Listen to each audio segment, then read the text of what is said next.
comes from the Arizona Inn, a four-diamond, family-owned historic resort hotel and restaurant on Elm Street near the U of A. Information is at arizonainn.com.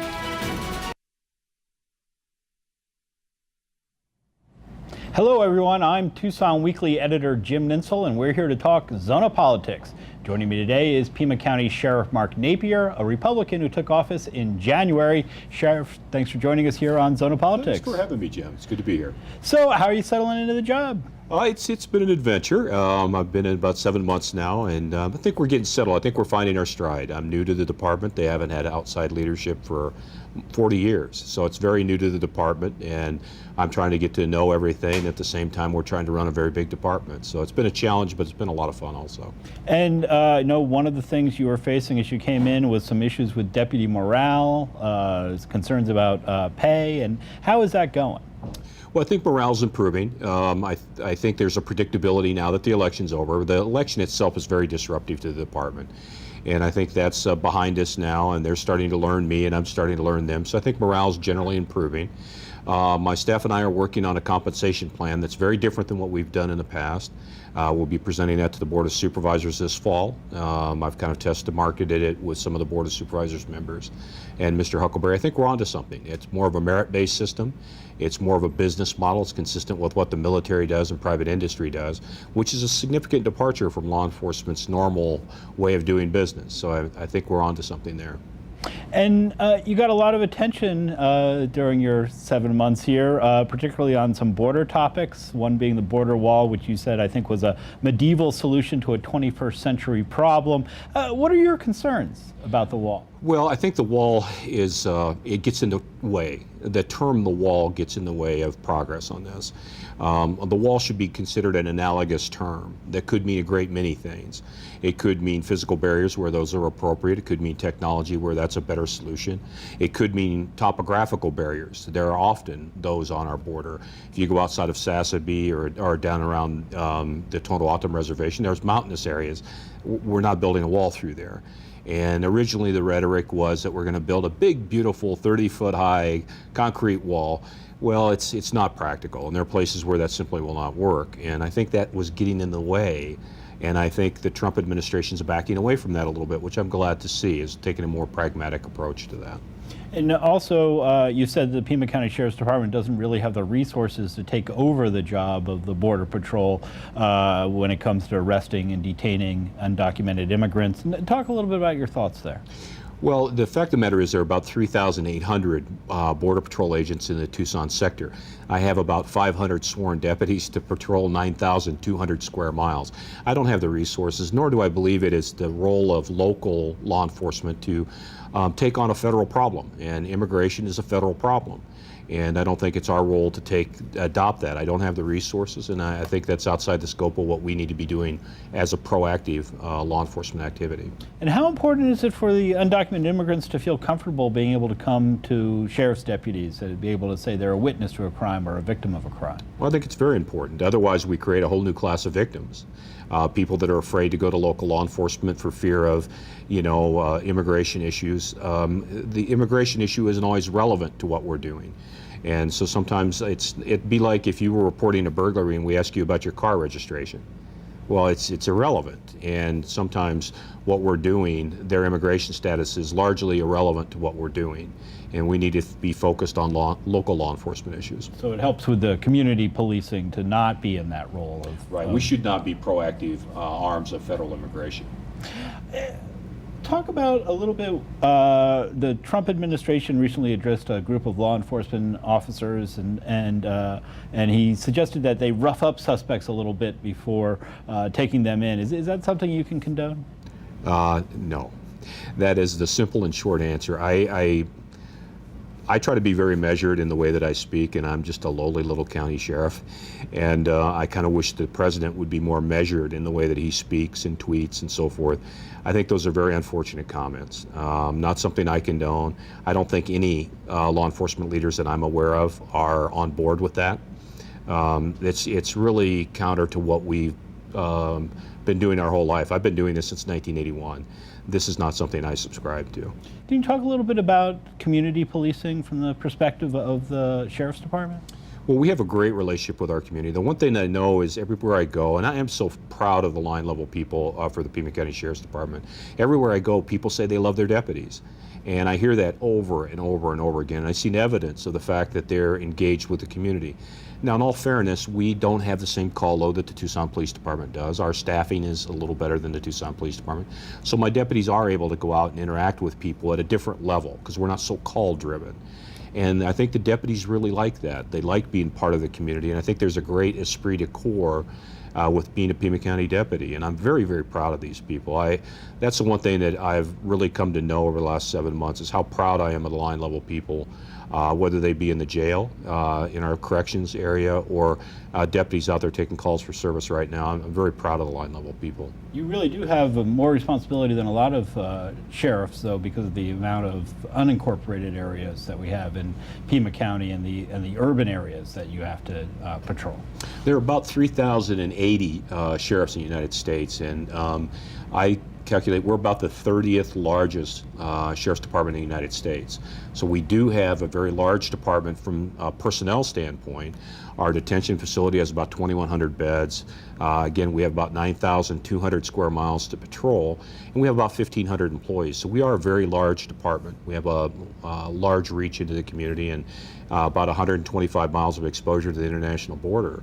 And we're what's termed a major county sheriff's department. I'm a member of the Major County Sheriff's Department Coalition, and I'm proud to represent our state in that capacity. You know, we were talking about border issues earlier, but you do end up encountering smugglers and such out in the desert from time to time, right? Well, of course we do, and we work very well with our federal partners. We have an excellent relationship with Border Patrol, with ICE, with Customs and Border Protection. We have a great relationship with our federal partners, and we work cooperatively with them on Operation Stone Garden, on our border interdiction unit, because the porous nature of our border is a public safety problem. There is no doubt about that.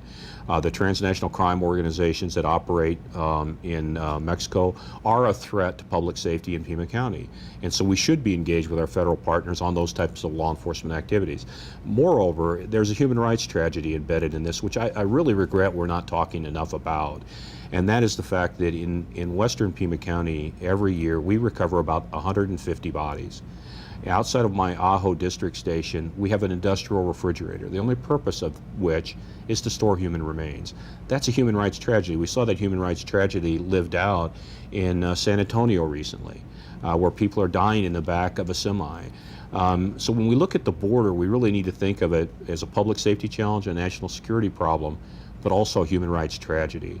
And we really need to paint that picture, and I've tried to get that message out to political leaders. I don't think we're painting the picture of the nature of the problem effectively. You've also asked the state to dig into the question of whether the previous administration misused RICO funds. FBI had been investigating this. One high-ranking official pled guilty to federal misdemeanor charges and was sentenced to probation. What do you want to see in terms of the investigation by the state? Well, what I hope to do is to put to rest the further speculation about whether there are bad actors still employed with the Pima County Sheriff's Department. I don't have any doubt that the federal investigation was complete. It was thorough. I don't lack confidence in the Federal Bureau of Investigation or the nature of that investigation. But in order to exhaust every possible remedy, every possible avenue of looking at this, there was another avenue available to me. And after conferring with the FBI, at length over a period of many months, we went back and forth on these issues, and we kind of came to the consensus the best idea was to exhaust the final remedy, and that is to ask the Attorney General and his staff to review this again.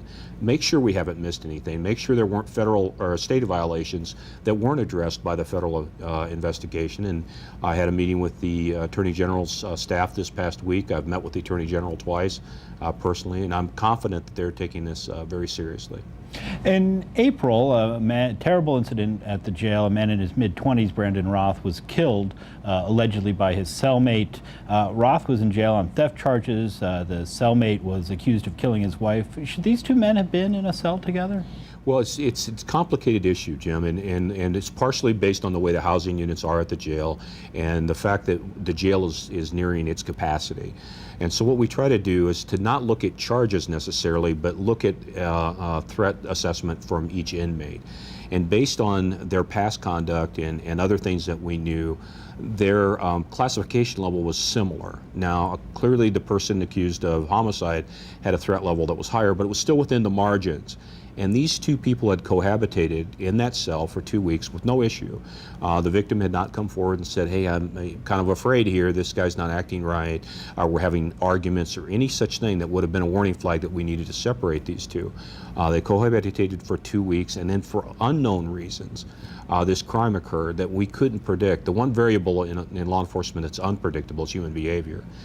We just can't foresee some of these things as much as we'd like to. It's a tragedy. We hate that it happened. We believe it was the first homicide in our jail in, I think, 41 years. So we have a remarkable record, given the nature of the people in that jail and the size of it, that we've not had other incidents like this.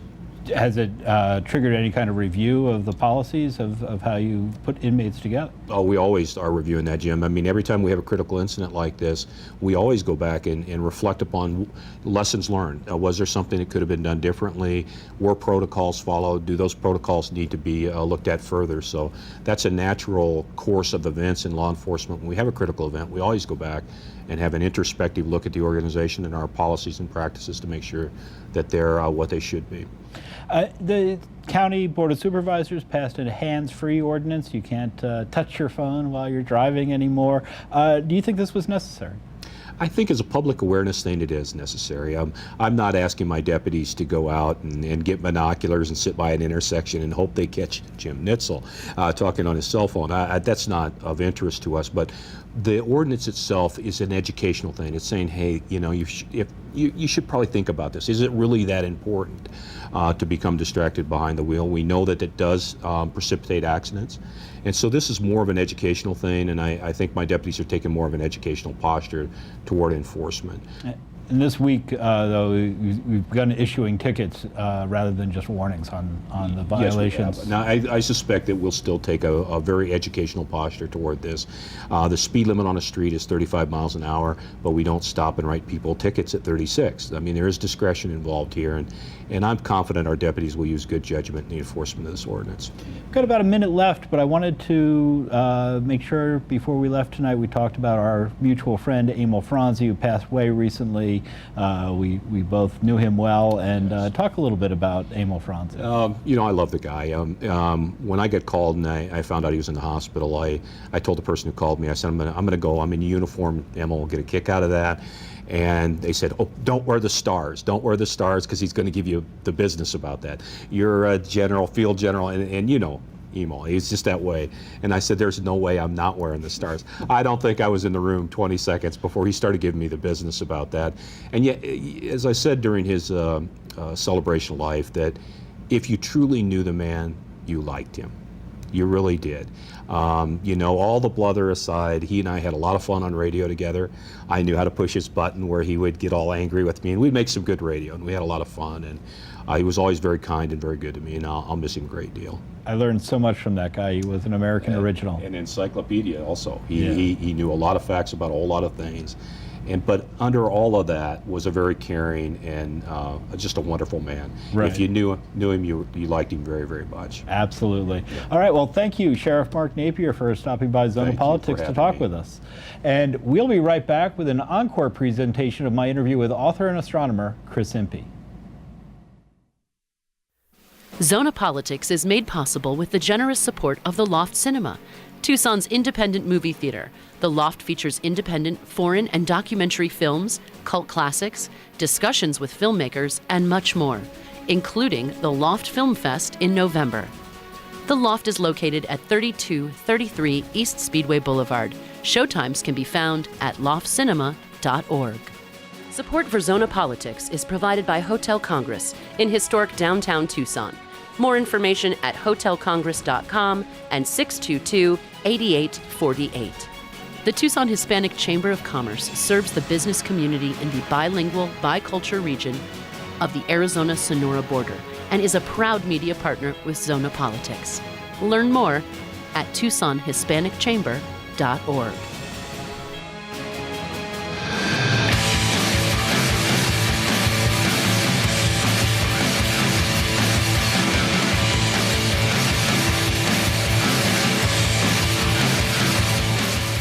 All of these young people from the community come together, actually get up and do something. We can do anything!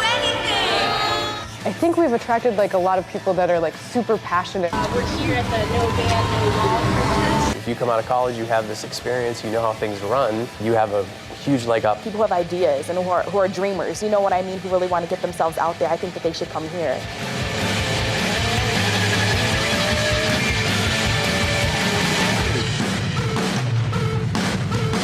Joining me is author and astronomer Chris Impey. Dr. Impey is the deputy head of the U of A Astronomy Department and the author of several books. The most recent is Beyond, Our Future in Space. Dr. Impey, welcome to ZonaPolitics. Great to be with you, Jim. Talk a little bit about what Beyond is all about. Well, I sort of felt that most people saw the space program as in the doldrums. You know, Americans can't put an astronaut in orbit, and it's 40 years plus since we've been to the moon, and the average person thinks it isn't really happening. But meanwhile, the private sector is gearing up, and there's some pretty exciting things happening. So I felt it was time to sort of look at the space program and our future in space. How much longer before we see more people going up into space? Well, we're still in the tricky experimental phase. We've seen some significant setbacks for Elon Musk and for Orbital Sciences and for Richard Branson all in the last year. So we know that it's hard. So putting people back up in orbit is going to be hard. But more than a dozen private space programs are underway, and most of them are looking to put people up there at some point, although some are only doing cargo for now. So I think it's going to be 3 to 5 years, and then we'll start seeing quite a lot of astronauts. And you expect more private sector commercialization, essentially, of Yeah, space. NASA's smart, and they're partnering with the private sector. They know they can't do it on their own with a stagnant budget and too many commitments. So the private sector, these are billionaires with a lot of money to burn, and we haven't even heard from some of them. Jeff Bezos, Blue Origins, that's the most secretive of the private space companies, and he's got an awfully deep pocket. So yeah, I think the money from the private sector could dwarf what NASA can bring to the table.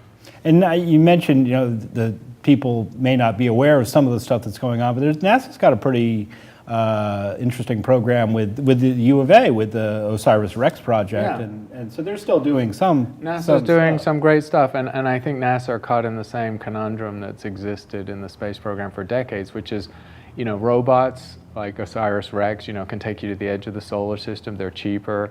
You don't have to worry about people and looking after the people and keeping them safe. But people inspire, most of us, the idea of humans in space doing interesting, exciting things, being explorers. That's inspirational. So if you only did it with robots, I don't think the general public would be that interested. The scientists would love it. They'd get a lot of bang for the buck.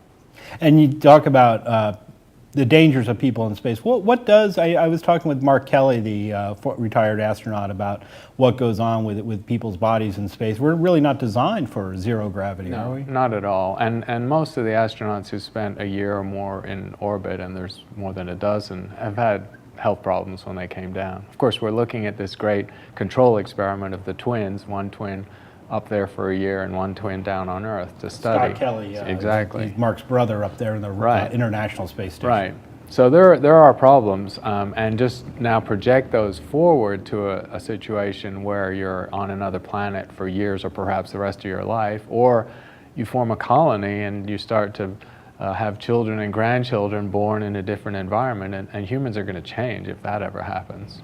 What about the question of sex in space? Is some special challenges there? It's continually denied by both NASA and their Russian counterparts that sex has ever happened in space.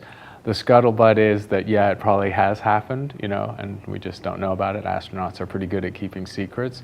Don't ask, don't tell. Don't ask, don't tell. I mean, it's going to happen, and, think of a landmark now that we've had, the first person in space, the first woman, the first spacewalk, first baby born in space, the first human born off Earth. That would be an extraordinary landmark in human history.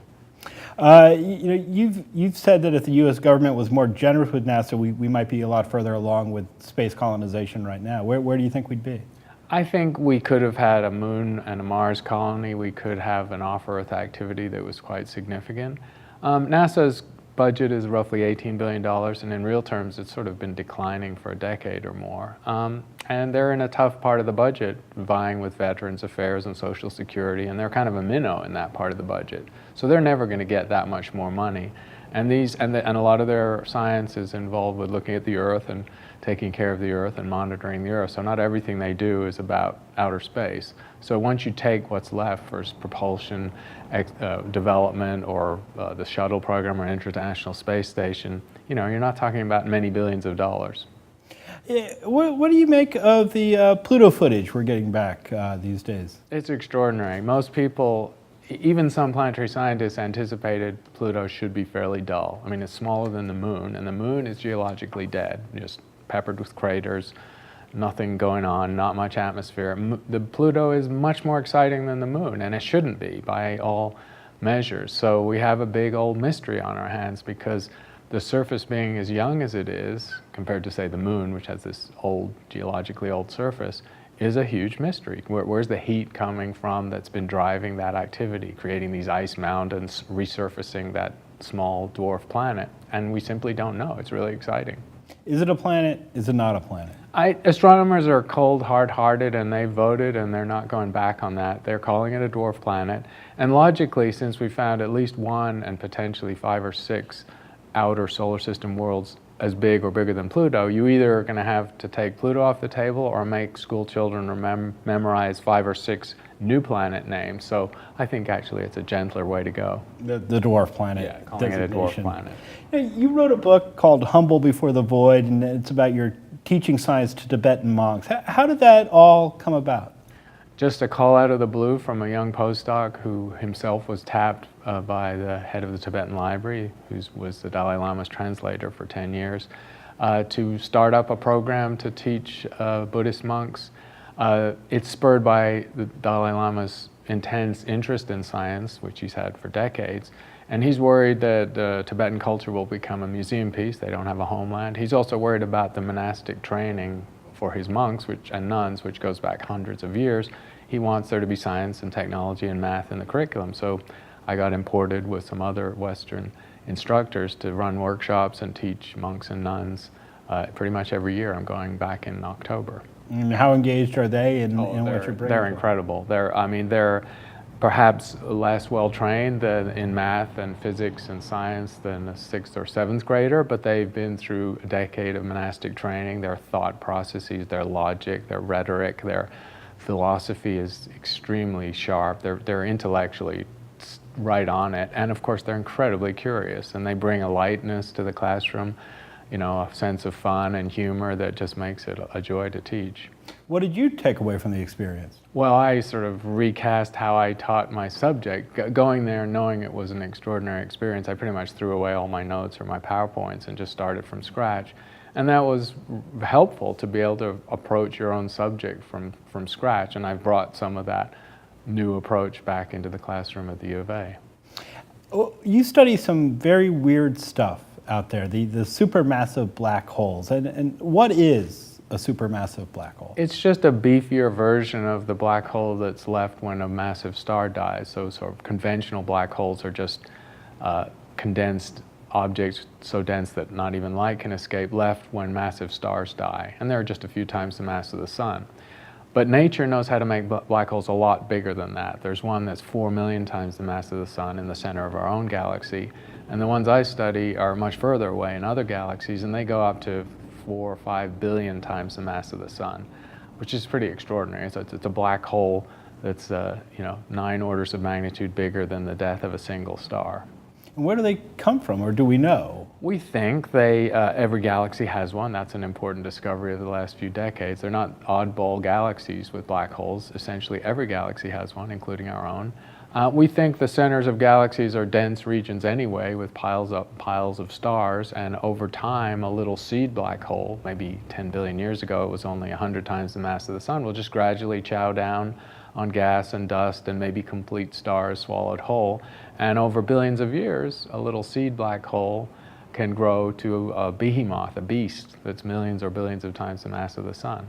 And they play a big role in helping the gravity hold the galaxy together? Yeah, actually, it's a good question, but they don't. They're, the mass of black holes in galaxies are typically 0.1%. They're 1 part in 1,000 of the mass of the galaxy. So they don't dominate the mass of the galaxy, but they sure dominate what happens in the center. And when they're active, our galaxy's black hole is kind of quiet, which is why we didn't know it was there for a long time. When they're booming, when they're eating, they are intensely visible, so the black hole can outshine the galaxy it sits in by a factor of 100 or 1,000. Well, what do we know about dark matter? Not enough. It's one of the big mysteries of the universe, because for every particle, normal particle, proton, neutron, electron in our bodies or in all the stars in the universe, there seem to be about 6 or 7 times as many of these dark matter particles. So it dominates the mass of the universe, and at the moment we're kind of mystified as to what dark matter is, but we do think it's a fundamental particle. It's not rocks in space or things that didn't quite turn into stars or dust particles. It's something fundamental, some new part of physics. What is one of the weirdest things you've learned about how the universe works? Well, I think you've alluded to the dark matter is one of them, that the universe has 3 major ingredients. It has normal stuff that we're made of, and planets and stars and galaxies. It has dark matter, and it has dark energy. And the dark matter is holding the big things together, and the dark energy is forcing the universe to expand faster and faster. And those last 2 ingredients, the dark matter and the dark energy, are 95% of the universe. So the stuff we truly understand well and have classified well is 5%. So that is pretty bizarre, to live in a universe that you generally think you understand fairly well in terms of laws of physics, where the 2 biggest ingredients, the bulk of the material of the universe, is still mysterious to us. Are we going to find life out there sometime soon? I think so. I hope so, in my lifetime. The work on exoplanets is just going gangbusters. We've got, 20 years ago, there were 0 planets known beyond the solar system, none. And as we look, and the number goes up every day, it's probably about 4,000 that we now know. And a couple of hundred of those are Earth-like, and maybe a fraction of those are habitable and Earth-like.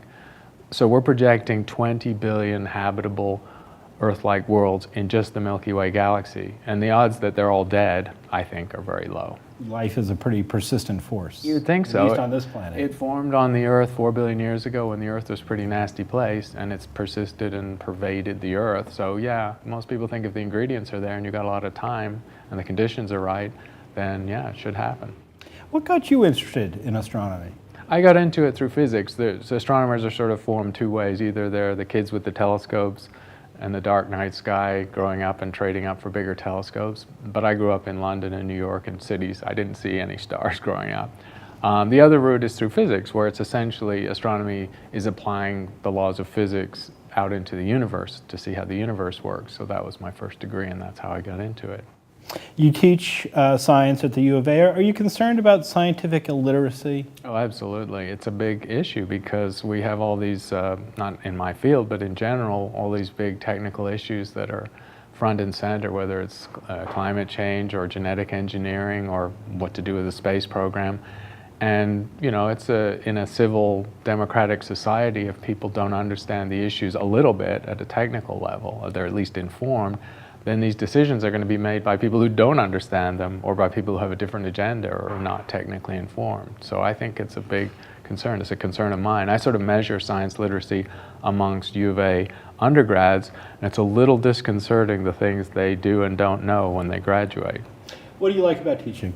Oh, the dynamic aspect of it, the fact that you don't know what to expect, the fact that some of my colleagues get a little annoyed that every year their students seem to get younger and younger, but I like it because the energy of 18 and 17-year-olds in your classroom, even if it's a little chaotic sometimes, it's great. The best questions they ask, the fact that they don't have preconceived notions, the fact that they sometimes want to rock the boat a little, challenge the conventional wisdom, that's great. That's sort of how science has progressed over the years. So they bring that raw energy into the classroom.